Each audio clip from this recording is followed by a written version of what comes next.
Hi,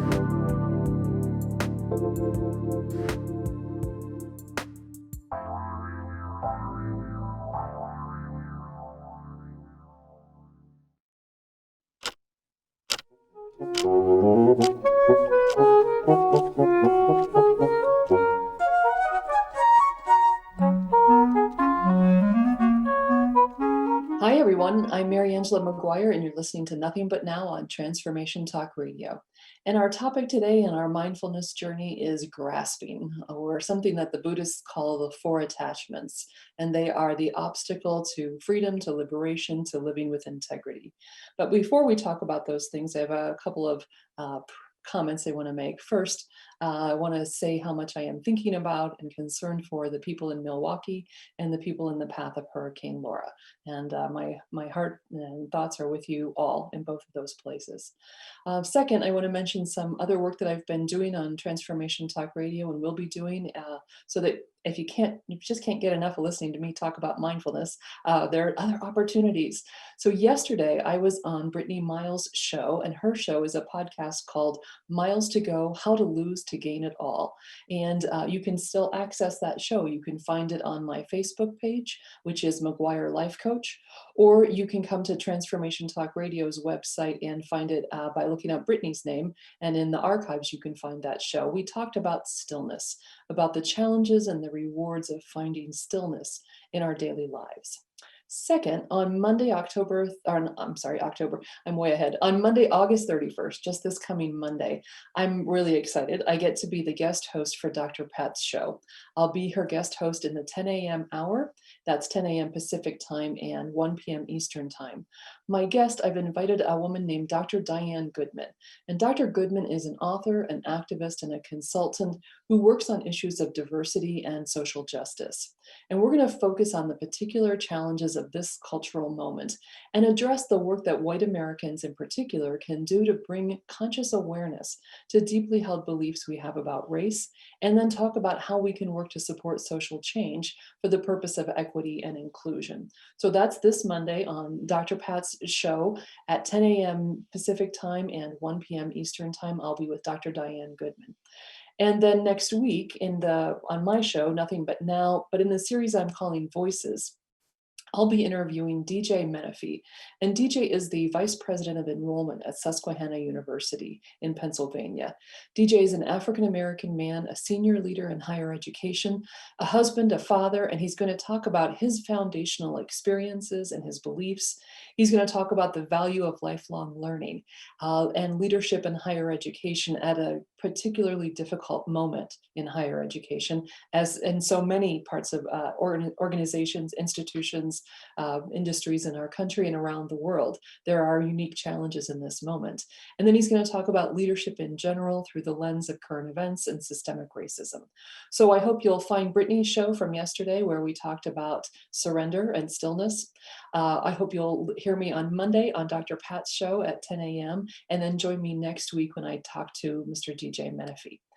So our topic today is grasping. And when I hear the word grasping, I think of that physical action. There's also the mental action of kind of getting something, oh, I grasp it. But I just go straight immediately to the grabbing, right? And I can imagine that I grasp something when I think it's going to fall. I picture my mother grasping me by the shoulders when she thought I was going to run out into the street. I think about myself grasping the blanket more tightly when I'm cold, or when I'd like to just, pull it over my head and shut the world out, right? There are a lot of ways in which we grasp, and a lot of those that I just described, of course, come from fear or danger or wanting to hide from the world.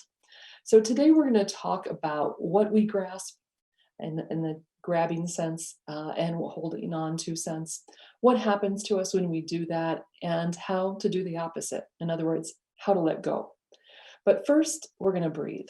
So we do this breathing exercise at the beginning of every show so that we can be calm, so that we can be clear, and so that we can be focused. And I say we, and I really do mean you and me, but I really mean me too. Because this has been very helpful to me in being calm, clear, and focused during the show, doing something that, I'll be honest, makes me nervous. So that's why I do it, but I also do it for you. And I hope you're using this practice in other parts of your daily life, because This breathing practice can be incredibly helpful when you're trying to go to sleep before you go into what you know will be a stressful situation, just throughout the day to bring some calmness into your life if it isn't already there. So, what do we do? First, we focus on the inhalation and pausing at the top after we inhale. We also try to make the exhalation slightly longer than the inhalation, and the easiest way to do that is to count. So maybe I count to 3 or 4 on the inhale and then 4 or 5 on the exhale. And then we use particularly Laurie Cameron and mindfulness educators process called 3 deep breaths. And in that first breath, we simply focus on the feeling, the sensation of the air coming into our bodies and leaving our bodies. And then for the second breath, we place our attention any place in our body where we feel tension, and we try to relax in that spot. And then for the third breath, we're really going to pay attention to our intention for this moment. What do we need right now? So 3 deep breaths. I always like that, need a little extra one. First breath, just pay attention to your breathing.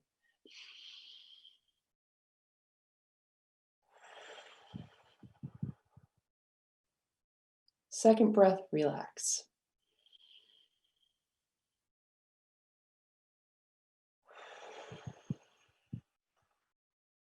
And third breath, what's your intention for right now?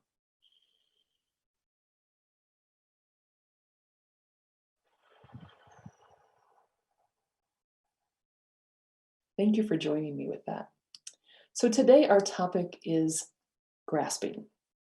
The Buddhists talk about grasping in the context of what they call the 4 attachments.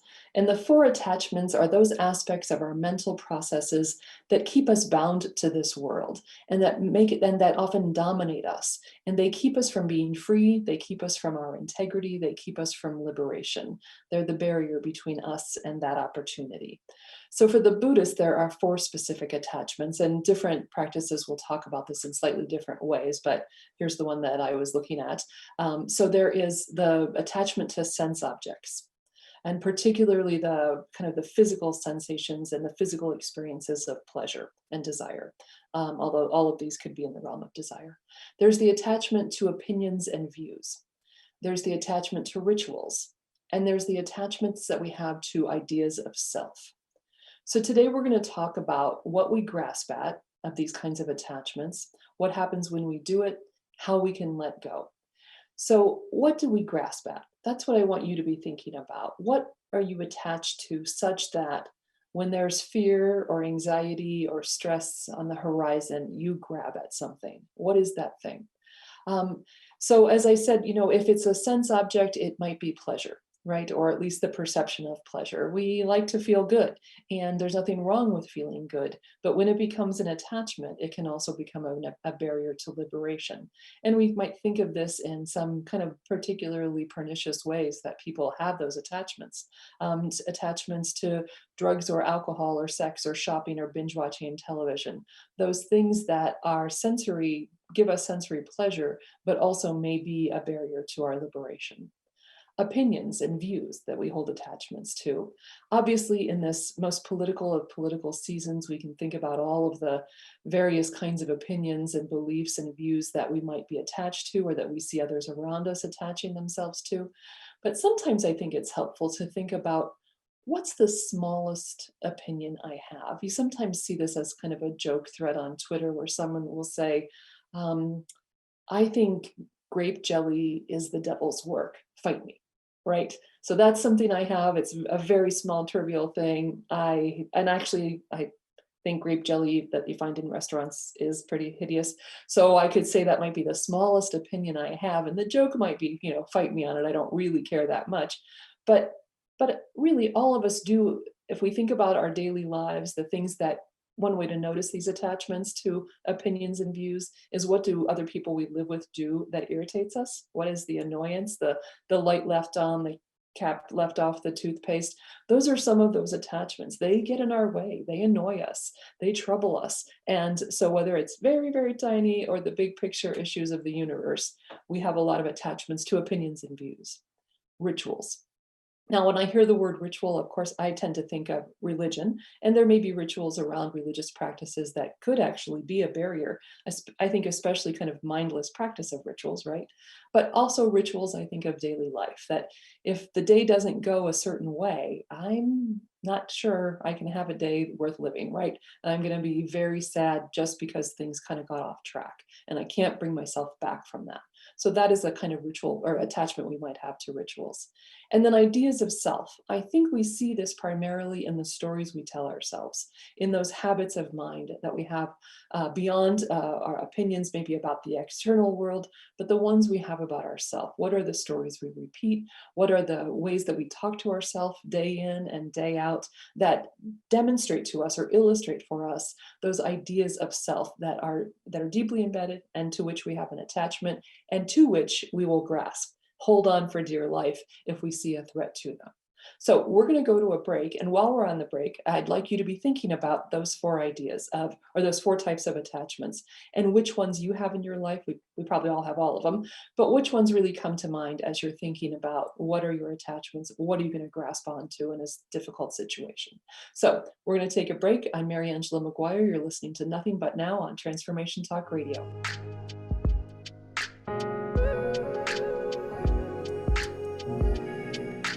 Hi, everyone. We're back on Nothing But Now. I'm Mariangela Maguire, and you're listening to Nothing But Now on Transformation Talk Radio. And today we're talking about grasping, the four attachments, the idea that throughout our daily life, we can really, if we start to pay attention, notice those things that we grab onto for dear life, particularly in a stressful situation.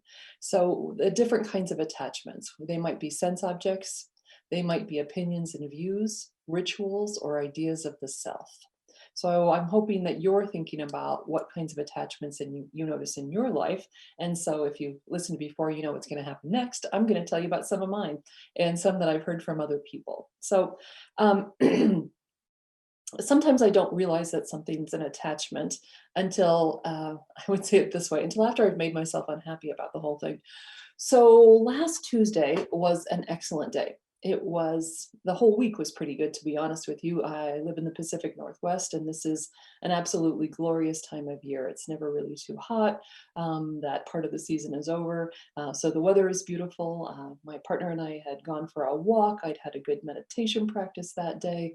We'd been to the farmer's market over the weekend, so we had a lot of fresh vegetables in the house that give me an opportunity to cook and experiment a little bit. So it was a day where I was able to do that, where I had a great call with a client, where we bought a house that needs a lot of work, it turns out. And so we've been doing a lot of work on talking to people on the phone about getting some work done, and going through, kind of the paperwork of daily life and life maintenance. And sometimes those things don't sound very fun, but I kind of enjoy it, especially when I have the space and time to do those kinds of things. So Tuesday felt like a really good day. I also had an opportunity to talk to one of my closest friends that day. So really just lovely, lovely day. So Wednesday, I really realized early in the morning that a kind of dominant thought in my head was, how can I have another Tuesday? Right? In a way, I would say I was grasping onto the feeling of Tuesday, to the sense experience, the sense object of kind of a feeling of pleasure and contentment I felt in my body, the pleasure of the other kind of work that I did during the day, etc. And mostly it was that feeling, though, of contentment and of myself as a content person. So I think there was both a sense attachment as well as an idea of self-attachment at work. But what I was looking for, I think, was a ritual. I was trying to attach myself to what is the ritual? How can I recreate yesterday today?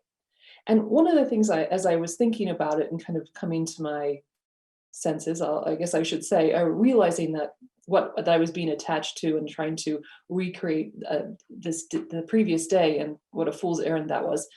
But what was happening, one thing that was happening is that I was editing Tuesday, right? Because there was a point I realized when I started to finally think more clearly about this, that early, mid morning on Tuesday, I didn't feel particularly well. I was very, very tired, and I was lucky I had the time and space to take a nap, which is a kind of a weird thing to do in the morning for me. But I slept for about 45 minutes, and I got up and I felt much better. But before I went to sleep, and I didn't feel great. I was very tired, and I was also a little bit nervous. I thought, I have all this great stuff I want to do today, and am I going to get to do it? But I don't feel well, right? So I'd kind of glorified, by Wednesday, I had really glorified Tuesday as this beautiful day that if only I could find the right way, I could recreate all of that beauty of Tuesday on Wednesday. And in doing that, I forgot the reality of Tuesday. Tuesday wasn't perfect. Tuesday wasn't a pristine day.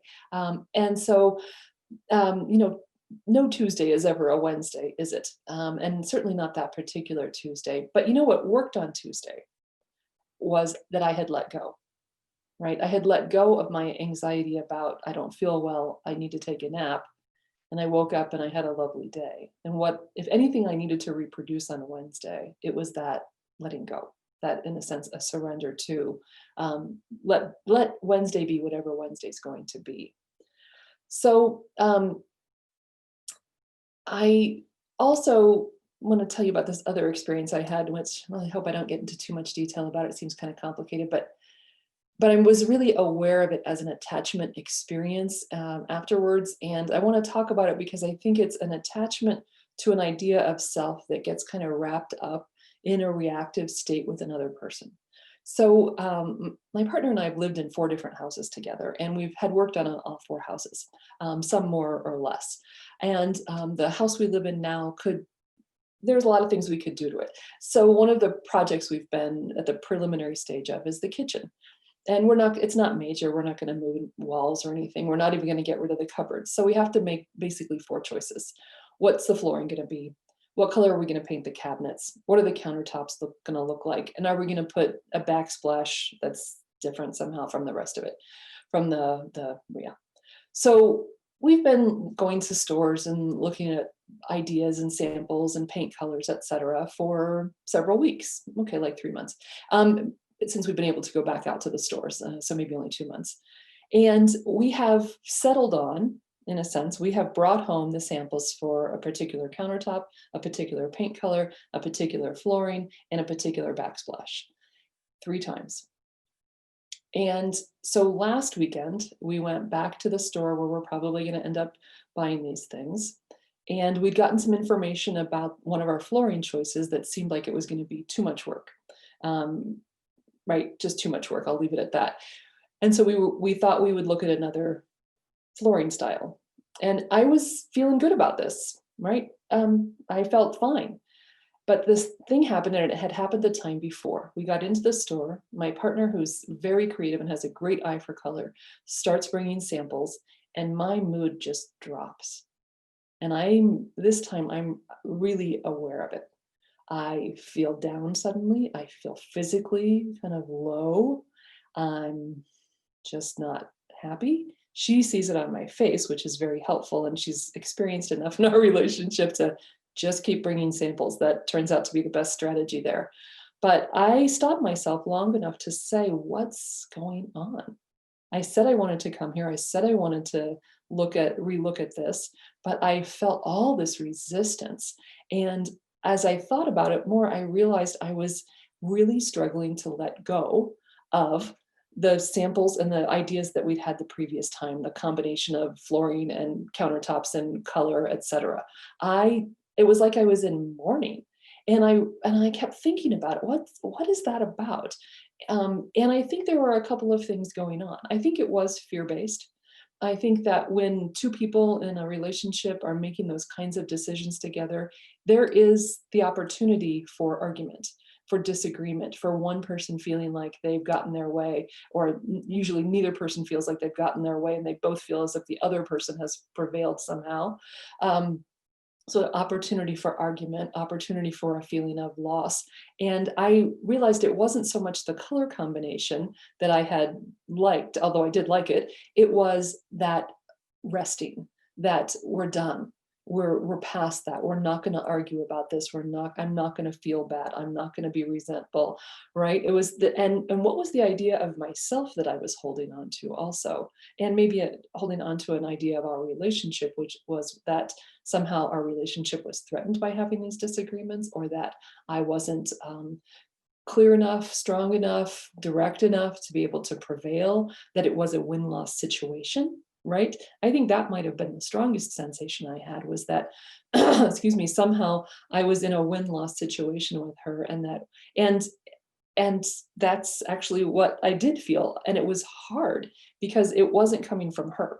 It was definitely inside me. And I was holding on to that opinions and views and idea of self, so that I was struggling to enjoy what was normally kind of nothing wrong with this process. So that's an example to me of grasping, and the consequence of that was that low feeling that I had, that anxiety that I felt, that resistance to this process. And it took me a while, and my partner's a very patient woman. It took me a while, and she did keep bringing samples. And the evidence was that we kept talking. We kept talking. She just kept showing me things. What do you think of this one? What do you think of this one? Right? Until I believed the evidence of the reality, which was, we're making this decision together. There's no loss here. There's no winning and losing here. But that's where my mind goes, right? That is my story of myself or my life that I tend to grasp onto. I also had an interesting conversation with a client recently, and she's a person who is absolutely fabulous in so many ways, and but one of her habits of mind is self-criticism, and a commitment to the idea that she is a deeply flawed person. So to me, this is an example of an idea of self that she grasps onto, which is that she is deeply flawed. And there's a ritual that she grasps onto as well, which is the ritual of self-criticism, right? So when something arises, particularly, well, it could be anything in her relationship, with family, with friends, at work, she is very quick to see that she has maybe done something wrong, and she grasps onto that idea. And then the ritual begins, of this grasping ritual of self-criticism. And so my challenge for her at the end of our conversation was, I said, to me, when I hear you describe this, it's as if the idea of yourself as deeply flawed, and that ritual of self-criticism, it's as if they're a life raft, and you are being buffeted about in the waves of the ocean, and you are holding on to that life raft of, I'm deeply flawed and I must criticize myself, as if you will perish without them.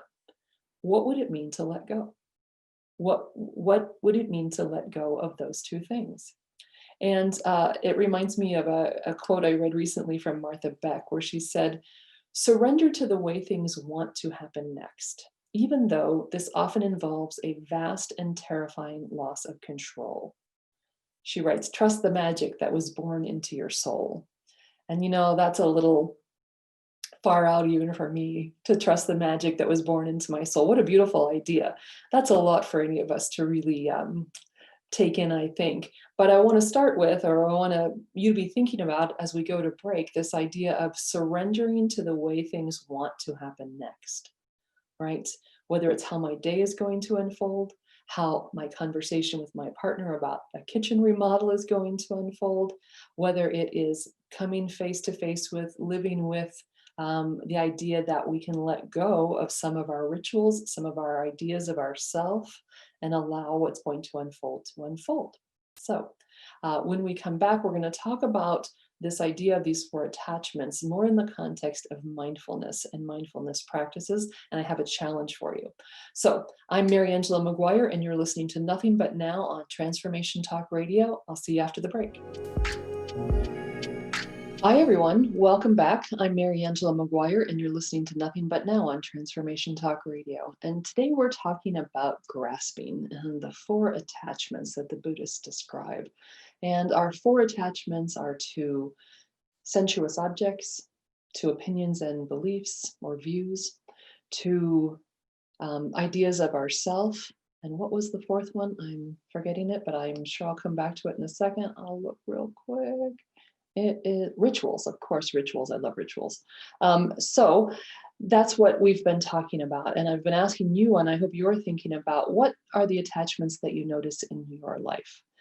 Um, One of them might be, and I think I struggle with this, is so I'm on a mindfulness journey. I'm working to be more mindful in my daily life, bring practices of mindfulness to the course of my day.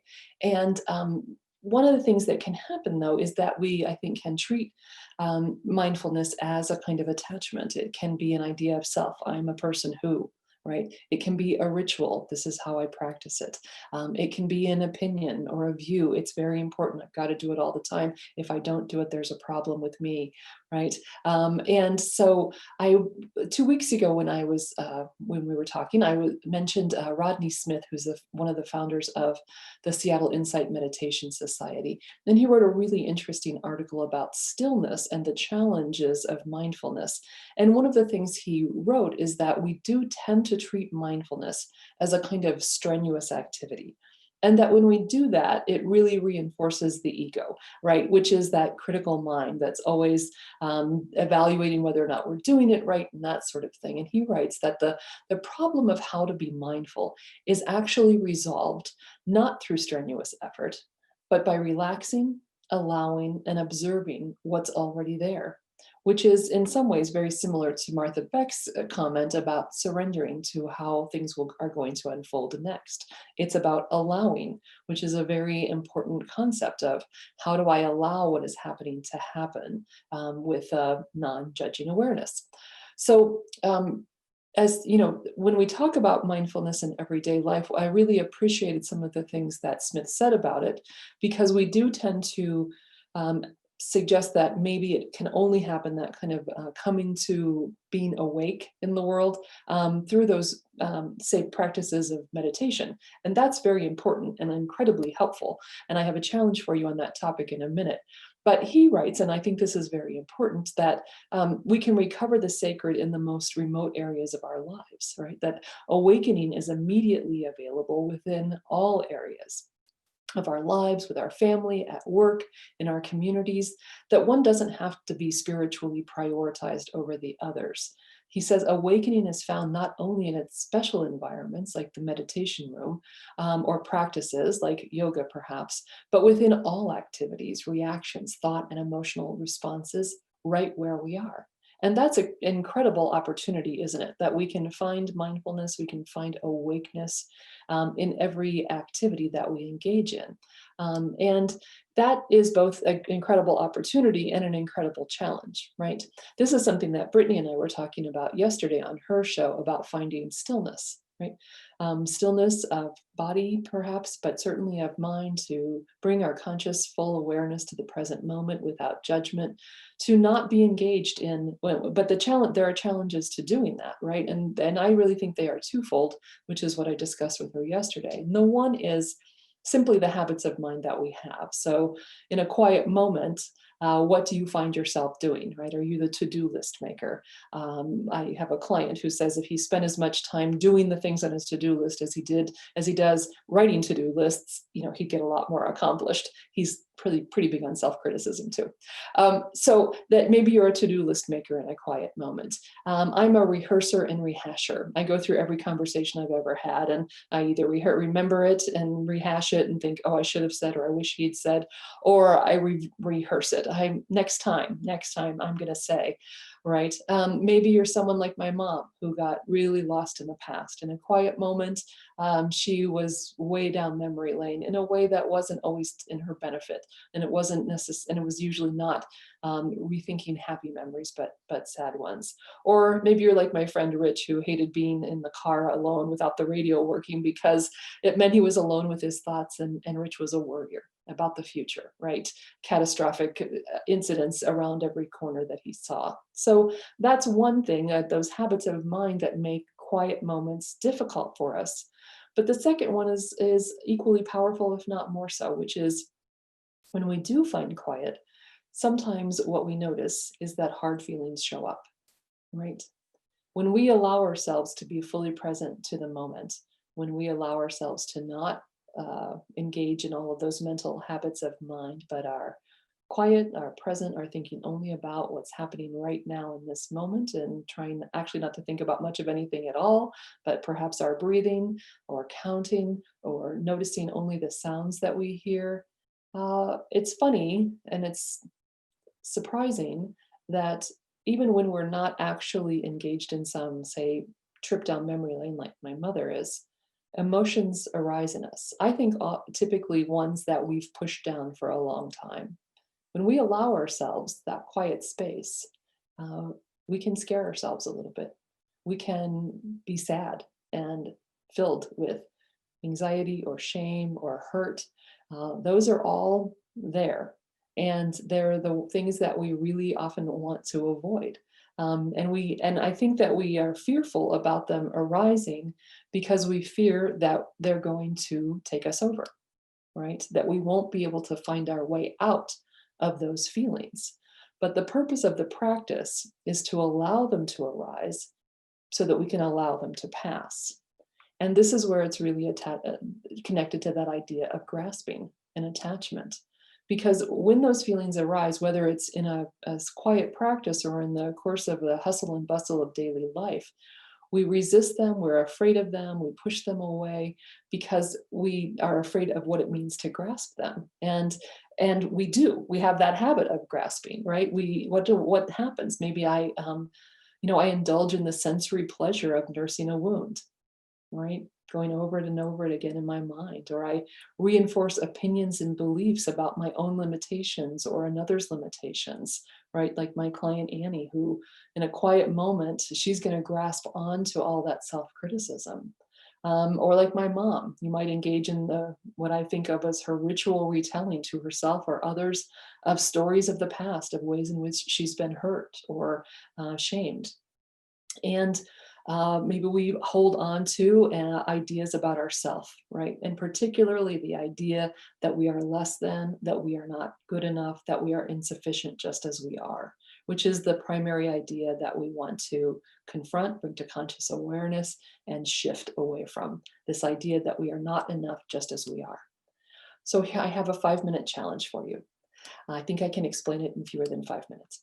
So first of all, the challenge is to find 5 minutes. Now, if you're already a person who is meditating every day, congratulations, I think that's fantastic. But some of you I know are not. Maybe you're doing some of the things we've talked about before of finding those quiet moments when you're making the bed, when you're doing something that's maybe only 1 or 2 minutes long, brushing your teeth, taking a shower, washing the dishes, washing the cat bowl, and you're bringing your full attention to that moment without judgment. You're giving your mind a break, a rest. And those are great habits to get into and practices to engage in because it expands our capacity for quiet. It helps us notice also where our mind goes in quiet moments. What are those attachments we tend to run to? But let's push ourselves, shall we? And go for that 5-minute challenge. So I know the first challenge is, can you find 5 minutes? I'm confident you can find 5 minutes. 5 fewer minutes in social media. 5 fewer minutes watching television. 5 fewer minutes making a to-do list.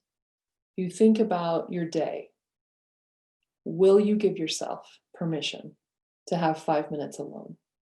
Can you give yourself 5 minutes without feeling that you're letting someone down, that you're not working hard enough? Can you give yourself 5 minutes knowing that maybe that voice that says, why aren't you busy? You should be busy. You have so many things to do. You don't have time to sit for 5 minutes. Can you address that voice? Can you say, that's the voice of suffering? That is not the voice of my authentic self. So the first challenge is find 5 minutes. And what are you going to do with that 5 minutes? Right. Well, it would be, and where are you going to spend it? So it would be lovely. And I do this, and I'm thrilled that I have the space in my home where I can have a place where I meditate every day. And people bring pictures, important objects, things into that space. Maybe they only use this space for meditation. That's wonderful, but you may not be able to start there, and that's okay too, right? What does Rodney Smith say? We can find these opportunities for being awake in places other than in a meditation space. So where are you going to spend that 5 minutes? Well, here's some ideas. Are you the grocery shopper in your family? Take 5 minutes, add 5 minutes to that practice, and sit in the car quietly, or in the park on a bench across the street from where you do the grocery shopping. Look for those 5 minutes. Where are you going to find them in your day, and where are you going to spend them? Right? Is the only time you're alone when you're in the bathroom and you're getting ready in the morning? Add 5 minutes. Not to be the getting ready, but to the being alone. Right? Are you a person who goes out for a walk? Add 5 minutes, sit in a quiet place. You can find the 5 minutes. I know you can find the 5 minutes, and I know you should find them, not because it's the right thing to do, but because you deserve it. You've earned the 5 minutes just by being you, just by being here now, because you're enough just as you are. And so this is enough. This is good for you, and you deserve that. So find those 5 minutes. And then what are you going to do? Well, meditation can be hard because our minds are super busy. So it may be hard to really just quiet down, but there are some things you can do that help. Here are some things I do. I start sometimes with a body scan, and it is simple, right? I'm sitting and I pay attention to, and I put all my attention on my toes. And I start with my toes and I work my way up, and I try to notice everything I can about them, right? So if my toes can feel the air, I'm noticing the air on my toes, my instep, my ankles, my calves, right? All the way up to the top of the crown of my head. So a full body scan, achingly slowly, right? It could take the whole 5 minutes. You can count, right? 104 is kind of a sacred number in Buddhism. So people do a practice where they count from 27 backwards, and you really pay attention to your breathing. Inhale 27, exhale 27. Inhale 26, exhale 26. You can go through that 2 or 3 times in 5 minutes, but don't rush. There's no rush. So another thing that people do is a sound meditation, especially if you're outside. You start to notice or pay attention to what are the things that I believe are furthest away that I can hear, all the way to the things that are closest. You do it, and when you do that, you tend to name them, so we use language to them. Maybe the second time you do it, you just try to notice the sounds. And the third time you do it without naming them, the more you're just in that, it becomes, you start to notice a kind of symphony of sound around you, which is a very interesting experience and a very quieting experience. If you're outside and you're in public, you might think, well, I can't sit there with my eyes closed. That's okay. People often, when they meditate, don't entirely close their eyes. They just let them kind of lower slightly. I put my sunglasses on maybe. And again, is that a practical idea if you live in particular places? No, then you find your 5 minutes someplace else. But that's the challenge. Look for those 5 minutes. And what's going to happen? Well, the same things that happen when you do the 2-minute exercises, which is building your capacity for quiet, noticing where your mind and body go, allowing the feelings that come up through your body and in your mind to be there, to look at them, to see them, to acknowledge them, to allow them to pass through you. The other thing that's going to happen, I can pretty much guarantee you, is that the more you do this, the more you will want to do it. And 5 minutes won't be long enough. And you will start to notice the ways in which you can give yourself permission. You can be kind enough and compassionate enough to yourself that you can allow yourself to have 5 minutes, and then maybe 10, and you might even get up to 30 or an hour, right? That it is so worth it. And it has such a positive impact on the rest of your day. Things are so much calmer in the rest of your day that time is worth the investment that you're making in it. And let's put it this way, the investment you're making in yourself. So the 5-minute challenge, I hope you will take it. We're going to take a break. And when we come back, we're going to wrap things up. You're listening to Nothing But Now on Transformation Talk Radio.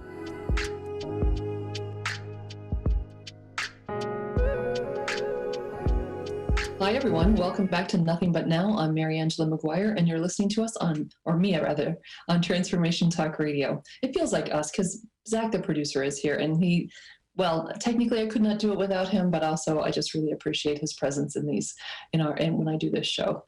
Very warm and kind presence. So today we're talking about the idea of grasping, that in fear situations, in anxiety situations, and sometimes just as a matter of course in our daily life, we have a tendency to grasp onto things. We have a tendency to grasp onto sense objects that derive pleasure oftentimes, to opinions and views, to rituals, to ideas about ourselves. And when we do that from a Buddhist perspective, we are creating a barrier. We are attached in a way to the world, and attached to the world in a way that prevents us from living with integrity, prevents us from achieving a kind of enlightenment or being awake in the world. And so we've been talking about that today, and I hope you've been thinking about what are the things that to which you get attached. And one of the things we've talked about is that, they can be very small things. That the opinion about whether or not you squeeze the toothpaste tube from the bottom or the middle, right? I know it's a trivial thing. You know it's a trivial thing, but have you ever been angry at somebody about the way they did it? Frustrated, annoyed?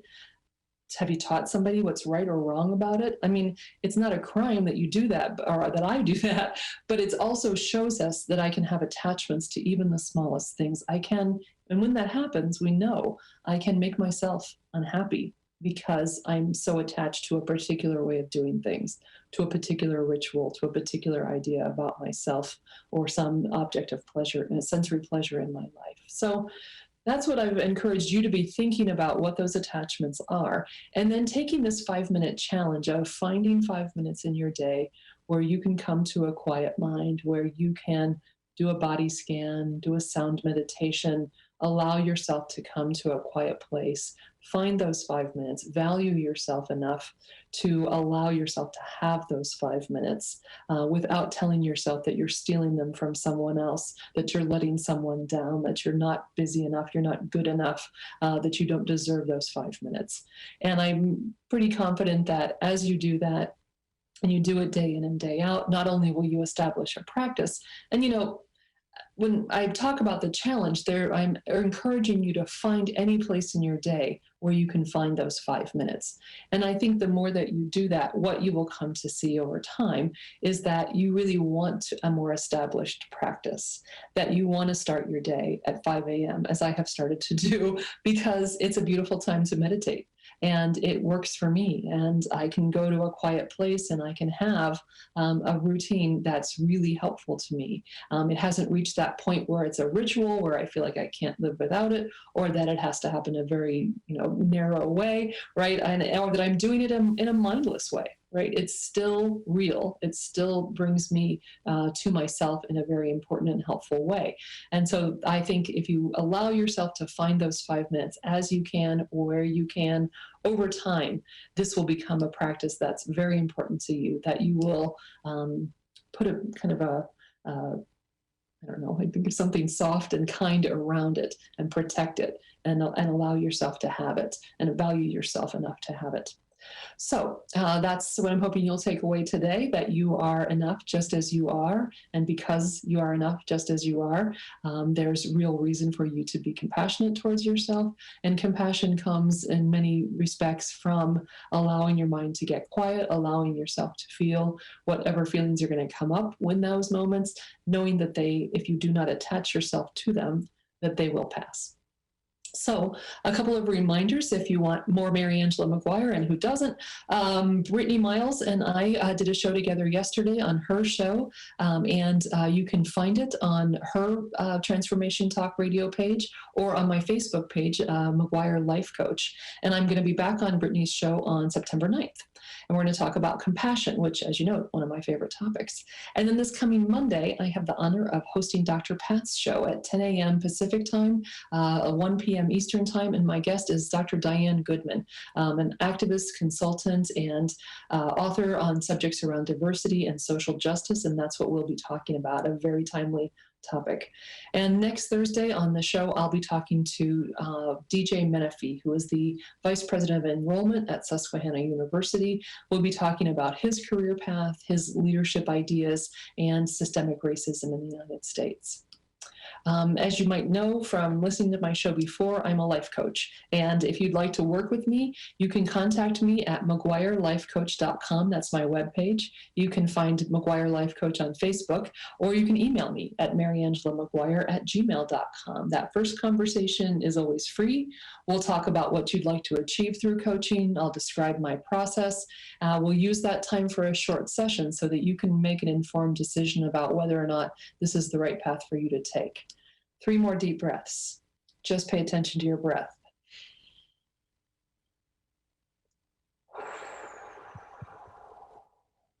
Just relax any place where you feel tension.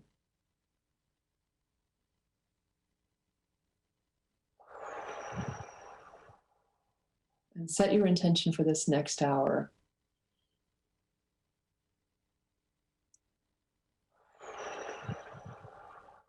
I'm Mariangela Maguire, and I hope that you will be well, and I hope that you will be kind to yourself and others. Thanks for listening.